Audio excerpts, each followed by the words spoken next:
میم یہ بتائیے گا کہ آج گنڈا پور صاحب نے جو بیان دیا، جو انہوں نے کہا میڈیا کے حوالے سے دوسروں، اس پر بانی پی ٹی آئی نے کہا، اس کو جو کہا ہے کہ وہ نامناسب الفاظ استعمال کیے، تو ایسی بات ہوئی ہے؟ اور پھر یہ بتائیے گا کہ آپ کی اور جو ہمارے میڈیا کے نمائندے اندر موجود تھے سماعت کے دوران بھی آپ کی، ان کو بھی آپ نے کچھ نمائندوں پر اعتراض کیا کہ یہ ایجنسی کے لوگ ہیں، تو اس طرح کی بات ہوئی، تو اس پر آپ کیا کہیں گے؟ آج ہماری ہم نے نہیں سنا عمران خان نے میڈیا کے ساتھ کیا بات کیا، اور ہم نے یہ بھی نہیں سنا کہ علی امین گنڈاپور نے کیا کہا ہے.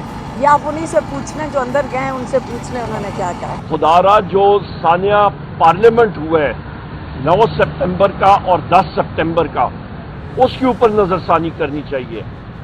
یہاں پہ آئین اور قانون کی دھجیاں اڑائی گئی ہیں. یہاں پہ میں ابھی بات کروں گا، کل میں نے بات بھی کی تھی کہ آئی ایس آئی اور آپ کا آئی بی وزیر اعظم پاکستان کو رپورٹ کرتے ہیں، ملٹری انٹیلیجنس اور فیلڈ انٹیلیجنس یونٹ یہ chief of the army staff general Asim Munir کو رپورٹ کرتے ہیں. دونوں اشخاص جنرل عاصم منیر بھی اور شہباز شریف یہ فل فور انکوائری آرڈر کریں کہ کون سی انٹیلیجنس ایجنسی کے لوگوں نے آئین اور قانون کی خلاف ورزی کی، ضابطے کی خلاف ورزی کی، اور پارلیمنٹ ہاؤس پہ داخل ہوئے اور ایم این ایز کو وہاں پہ گھسیٹ کے اور زد و کوف کرتے ہوئے اور مکے مارتے ہوئے وہاں سے لے کے گئے. یہاں پہ میں D G I S P R کو بھی مخاطب ہوں گا کہ D G I S P R آپ تو ہمیشہ کہتے ہیں کہ آپ ہمیشہ رولز اور ریگولیشن کی پاسداری کرتے ہیں. یہ آپ فل فور انکوائری کرائیں اور اس کے بعد وہ انکوائری جو ہے وہ سامنے آنی چاہیے، اور جو لوگ اور افسران اور آپ کے ڈائریکٹر جنرل صاحبان کسی بھی انٹیلیجنس ایجنسی کے ہوں، چاہے وہ آئی ایس آئی ہو، M I O, I B O, F I O, special branch ہو، وہ اس میں اب ملوث پائے گئے کیونکہ وہ نقاب پوش ہوتے ہیں، ان کو کیپر کردار تک پہنچایا جائے اور سخت سے سخت سزا دی جائے.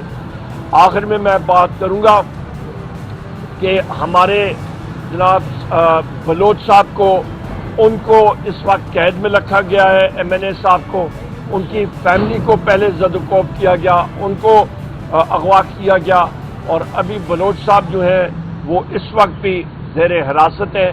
ان کو فل فور رہا کیا جائے اور پاکستان میں آئین اور قانون کی بالادستی ہونی چاہیے.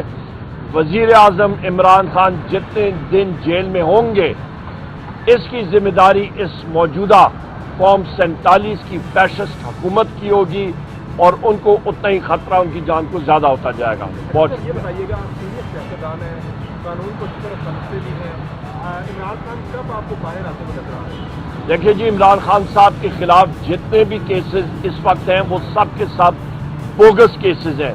ان کو گزشتہ کل یا پرسوں رہا ہو جانا چاہیے تھا. یہ اس فیشسٹ حکومت کی ایک آپ سمجھیں کہ فیشزم ہے کہ ان کو کوشہ خانہ 2 کیس میں اندر رکھا ہوا ہے. القادر ٹرسٹ کیس پہ کوئی نہیں ہے. وہاں پہ یہ چیز واضح ہو چکی ہے کہ اگریمنٹ بیریا ٹاؤن اور آپ کے برطانیہ کے N C a national crime agency کے درمیان تھا. پیسہ جو آیا وہ براہ راست سپریم کورٹ کے اکاؤنٹ میں آیا، اور لہذا کسی قسم کا وزیر اعظم عمران خان صاحب کا یا کابینہ کا اس میں کوئی عمل دخل نہیں تھا. وہ کیس سارے کے سارے جو ان کے ہیں اس وقت کی فیشسٹ حکومت کے یا اسٹیبلشمنٹ میں جو بنائے ہیں، وہ سب کے ساتھ ٹھوس ہو کے ختم ہو گئے ہیں. جو کلچر چل پڑا ہے گالی گلوچ سے بڑھ کے آگے جو دشمنیوں کی طرف جو آپس میں دشمنی کی طرف جا رہا ہے، اختلاف کی بجائے ہم دشمنیوں کی طرف جا رہے ہیں، یہ کون اس میں اہم کردار ہے؟ کن لوگوں نے یہ سیاست میں لے کے آئے اس پر بتائیے. اور دوسرا جو آئی پی پی معاہدے ہیں اس وقت ان کی بڑی بات ہے، وہ تمام تر پٹورا آپ کے اوپر ڈالا جا رہا ہے، تو آپ نے معاہدے کیے. میرا خیال ہے سب سے پہلے آئی پی پی اس معاہدے کے بارے میں بات کریں. جس وقت میں پاور منسٹر تھا وہ اس کٹا چٹا چھوڑ کے میں نے رکھ دیا تھا ادھر ہی. اور سب سے پہلی بات یہ ہے کہ آپ یہ دیکھیں آئی پی پی معاہدے مسلم لیگ نون کے دوران ہوئے تھے اور پیپلز پارٹی کے دوران ہوئے تھے. ڈیٹ ساری کی ساری دیکھیں. اس کو ٹیکنیکل لینگویج میں فرنٹ لوڈڈ ٹیک اور پے کانٹریکٹس کہتے ہیں. کہ یعنی کہ آپ بجلی بنائیں یا نہ کوئی خریدے یا نہ خریدے تو آپ کو پیمنٹ ہوگی، نمبر 1.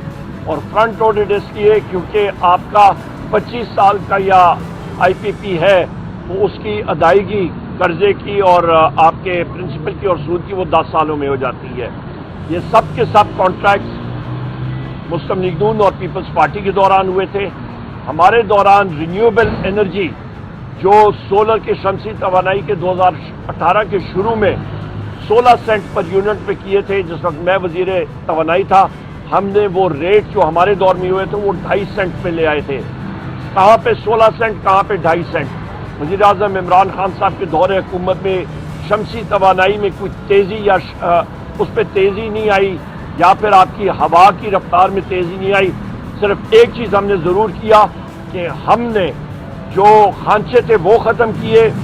سرکولر ڈیٹ گردشی قرضے کے بہاؤ میں ہم نے بہت زیادہ کمی لائی اور اس کو ہم لوگ تقریباً 0 کے قریب لا چکے تھے.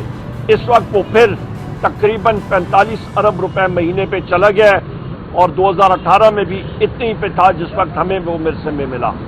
اور اس کے علاوہ آپ نے کہا کہ دشمنی کے حوالے سے تو یہ مسلم لیگ نون اور یہ پی ڈی ایم کی حکومت ہی ہے جو یہ دشمنی ہمارے ساتھ کر رہی ہے. ہم نے کسی کے ساتھ ذاتیات نہیں کی. ہمارے دور میں جو یہ سارے کیسز تھے یہ پیپلز پارٹی کے خلاف یا مسلم لیگ نون کے خلاف یہ انہوں نے ایک دوسرے کے خلاف کیے تھے. بہت شکریہ. یہ بتا دیں کہ آپ لوگ کہتے ہیں کہ جی 9 مئی جو ایک ڈرامہ بنایا گیا وغیرہ وغیرہ.